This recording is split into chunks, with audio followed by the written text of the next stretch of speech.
नमस्कार, मैं हूं अजय और इस खास बुलेटिन में हम आपको अगले आधे घंटे में दिखाएंगे एक मिनट में पूरी खबर और उसका विश्लेषण भी। तो आइए शुरू करते हैं ये ताबड़तोड़ खबरों का सिलसिला।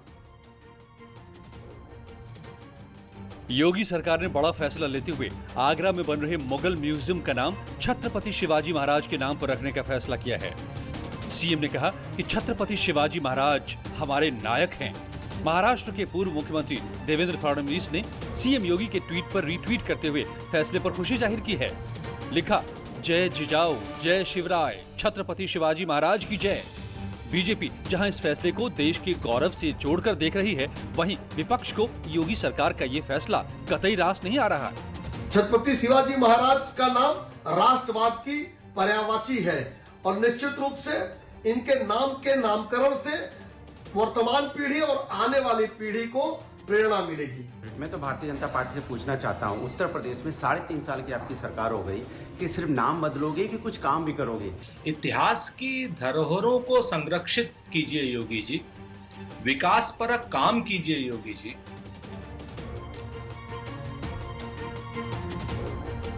आगरा में मुगल म्यूजियम का नाम बदलकर छत्रपति शिवाजी के नाम किए जाने का यूपी में गौ सेवा आयोग के सदस्य भोले सिंह ने समर्थन किया है। उन्होंने सीएम योगी के इस फैसले का स्वागत करते हुए कहा कि अब वह समय आ गया है जबकि ताजमहल का भी नाम बदलकर तजोले कर देना चाहिए। ताजमहल भगवान शिव का प्राचीन मंदिर है। इतिहास में भी इस बात के प्रमाण कहीं न कहीं जरूर मिलते हैं, लेकिन बाहरी हमलावरों ने देश पर सैकड़ों वर्षों तक शासन किया है और बाद में तजोले को मुस्लिम शासकों ने इस्लामिक लुक दे दिया। अब ताजमहल का भी नाम बदलना चाहिए क्योंकि यहाँ पर भगवान शिव का तेजोले नाम का भव्य मंदिर था।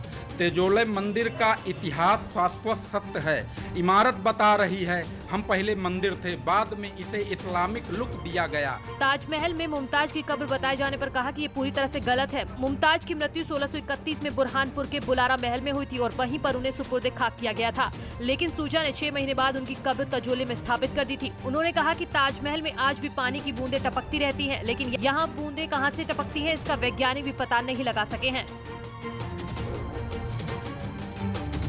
आज इंजीनियर्स डे के मौके पर उप मुख्यमंत्री केशव प्रसाद मौर्य ने विश्वेश्वरैया द्वार और मल्टी लेवल पार्किंग का शिलान्यास किया। बेहतर काम करने वाले इंजीनियर्स को सम्मानित भी किया गया। लोक निर्माण विभाग की मैगजीन, ई मैगजीन और यूपी इंजीनियर्स एसोसिएशन की मैगजीन न्यूज लेटर का भी विमोचन किया गया।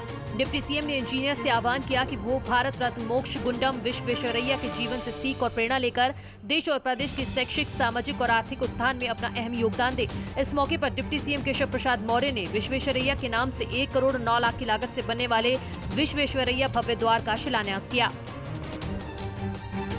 कानपुर के बाद आगरा में अब कथित रूप से लव जिहाद का मामला सामने आया है। इसके बाद से आगरा के थाना इरादत नगर इलाके में तनाव की हालत है। यहाँ एक मुस्लिम शख्स पर हिंदू किशोरी को बहला फुसलाकर ले जाने का आरोप है। मामले में त्यागी समाज से जुड़े 50 गांवों की महापंचायत बुला ली गई, जिसमें सैकड़ों की भीड़ जुट गई। पुलिस ने भीड़ पर काबू पाने की कोशिश की मगर हालात बेकाबू हो गए। गांव में पीएसी तैनात है। आरोप है कि इरादत नगर कस्बे से शुक्रवार को एक अल्पसंख्यक समुदाय का युवक एक किशोरी को अपने साथ भगाकर ले गया। परिवार को खबर लगी तो शिकायत लेकर थाने पहुंचा, लेकिन पुलिस ने कोई कार्रवाई नहीं की। नाराज परिजनों ने अपने समाज के लोगों से संपर्क किया। इस पर त्यागी महासभा ने मंगलवार को महापंचायत का ऐलान कर दिया। इलाके में त्यागी समाज से संबंधित करीब 50 गांव हैं। भीड़ को हटाने के लिए पुलिस ने हल्का बल प्रयोग किया। इससे लोगों का गुस्सा और भड़क गया, नारेबाजी होने लगी। लोगों ने थाने का घेराव कर दिया। इस वक्त इलाके में भारी पुलिस बल तैनात है। मेरठ में मेडिकल थाना इलाके में एक महिला ने गैंगरेप का आरोप लगाया है। पीड़ित महिला का कहना है कि उसके साथ कार में गैंगरेप किया गया। इस मामले में पुलिस ने 2 आरोपियों को गिरफ्तार कर लिया है। महिला एक अस्पताल में काम करती है और फोन पर उसकी दोस्ती एक युवक से हो गई थी और फिर ये दोस्ती प्यार में बदल गई। महिला जब अपने प्रेमी से मिलने पहुंची तो युवक ने उसे कार में बिठा लिया, मगर कार में पहले से ही उसके 2 दोस्त बैठे थे। महिला का आरोप है कि तीनों ने उसके साथ रेप किया और बाद में उसे एक सुनसान इलाके में छोड़कर फरार हो गए। प्रेम में धोखा खाई महिला ने इस मामले की शिकायत पुलिस से की तो पुलिस भी हरकत में आई। पुलिस ने आनन फानन कॉल डिटेल्स के जरिए महिला के प्रेमी को तलाशा। पुलिस ने अब तक इस मामले में 2 युवक को गिरफ्तार कर लिया है। साथ ही गैंगरेप की वारदात में इस्तेमाल की गई कार भी बरामद कर ली है। अब पुलिस आरोपी से पूछताछ में जुटी है। लोकसभा में बीजेपी सांसद रवि किशन की ओर से ड्रग्स और बॉलीवुड के कनेक्शन को लेकर उठाए गए सवाल पर राज्यसभा सांसद जया बच्चन गुस्से में हैं। राज्यसभा में बोलते हुए जया बच्चन ने ड्रग्स मामले पर आ रहे बयानों से बॉलीवुड की बदनामी को लेकर चिंता जताई और बिना नाम लिए रवि किशन को निशाने पर लिया। I was really embarrassed and ashamed that yesterday one of our members in the Lok Sabha spoke, who is from the industry, against, I'm not taking a name, against the film industry. It's a shame. जिस थाली में खाते हैं उसमें छेद करते हैं।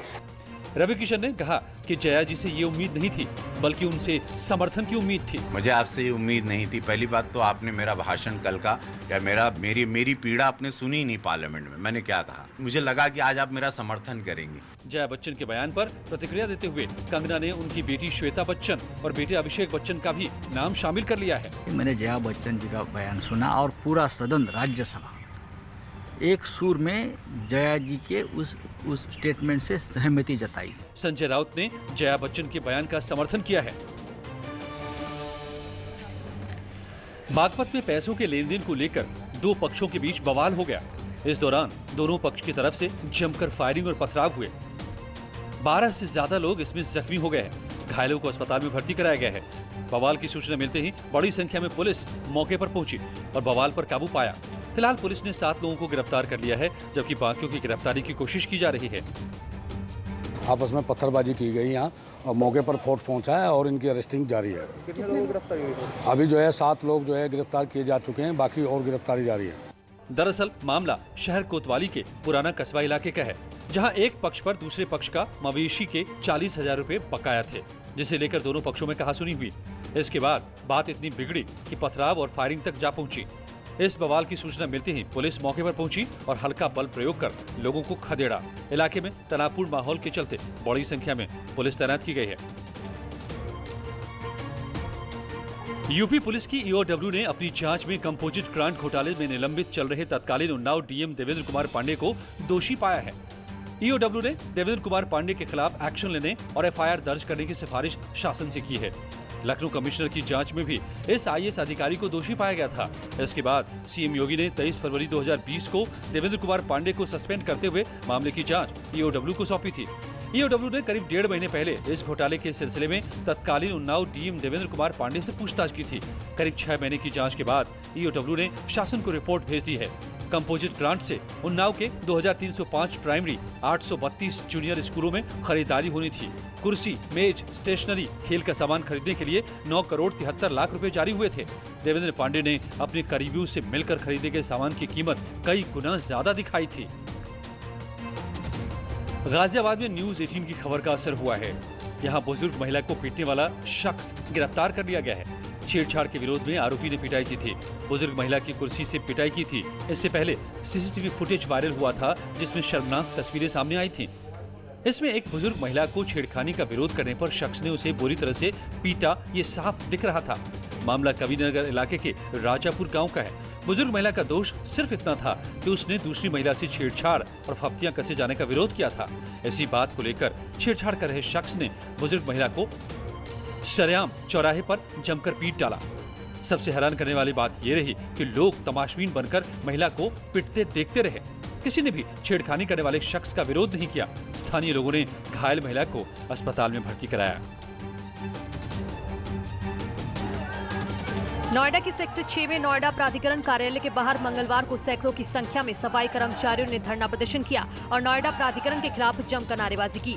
मौके पर पहुंची पुलिस ने प्राधिकरण के गेट को बंद कर दिया, जिससे सफाई कर्मचारी वहीं गेट पर बैठ गए। सभी एक समान वेतनमान, मूलभूत सुविधाएं और स्थायी नौकरी को लेकर लगातार प्रदर्शन कर रहे हैं। अखिल भारतीय मजदूर संघ के जिला महामंत्री सतवीर मकवाना ने बताया कि नोएडा प्राधिकरण में करीब 5000 सफाई कर्मचारी पिछले 30 सालों से अपनी सेवाएं दे रहे हैं। पिछले कई सालों से नोएडा प्राधिकरण से हम ठेकेदारी प्रथा खत्म करने की मांग उठा रहे हैं, लेकिन नोएडा प्राधिकरण में कार्यरत सफाई कर्मियों की मांगें पूरी नहीं हो रही हैं।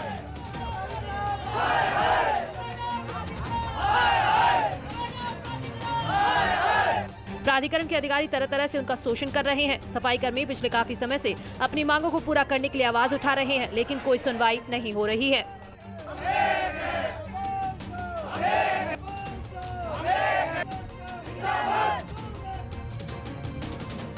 सीतापुर में पुलिस और बदमाशों के बीच मुठभेड़ हो गई। गैंगरेप के आरोपी से हुई पुलिस की मुठभेड़ में आरोपी को गोली लगी। मुठभेड़ में एक दारोगा को भी गोली लगी है। नाबालिग से रेप के आरोपी को पुलिस ने पकड़ लिया है। 7 थानों की पुलिस ने घेर कर आरोपी को पकड़ा।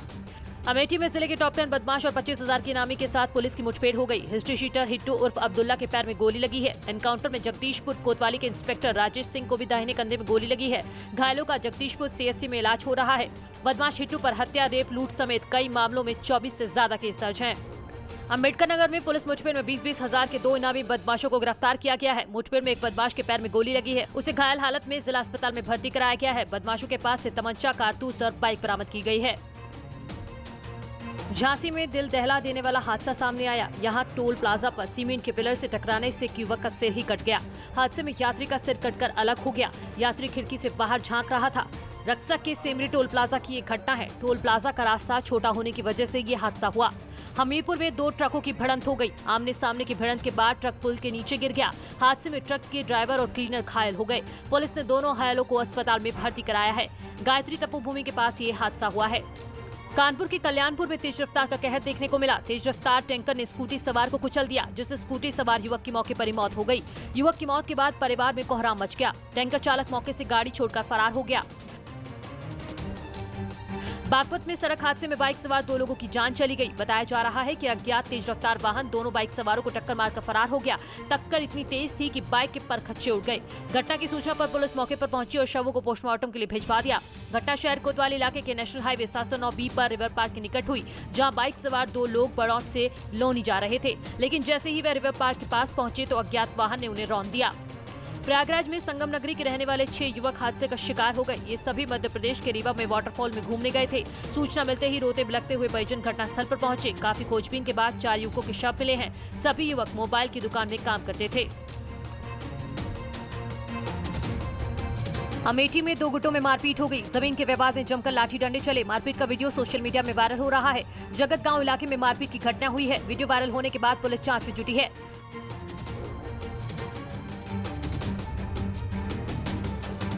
बागपत में 2 गुटों में खूनी संघर्ष हो गया, जिसमें दोनों तरफ से पथराव, मारपीट और फायरिंग की गई। दोनों तरफ से 6 से ज्यादा लोग घायल हो गए हैं। घायलों को जिला अस्पताल में भर्ती कराया गया है। पुराने कस्बे की ये घटना है।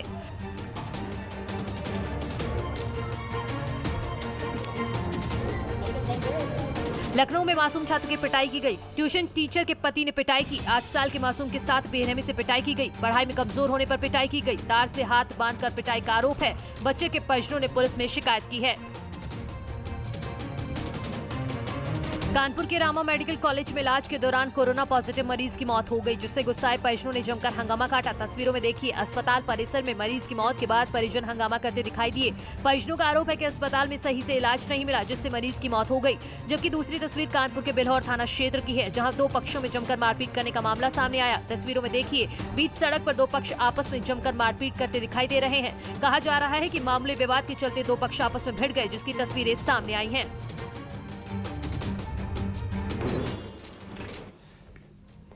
नोएडा में फायर विभाग में वेंडरों के खिलाफ हुई एफआईआर की जांच करने बरेली से आई एंटी करप्शन की टीम ने जांच की। आपको बताएं कि एनओसी दिलाने के नाम पर वेंडर्स पर घपला करने का आरोप है, जिसकी जांच के लिए टीम नोएडा पहुंची।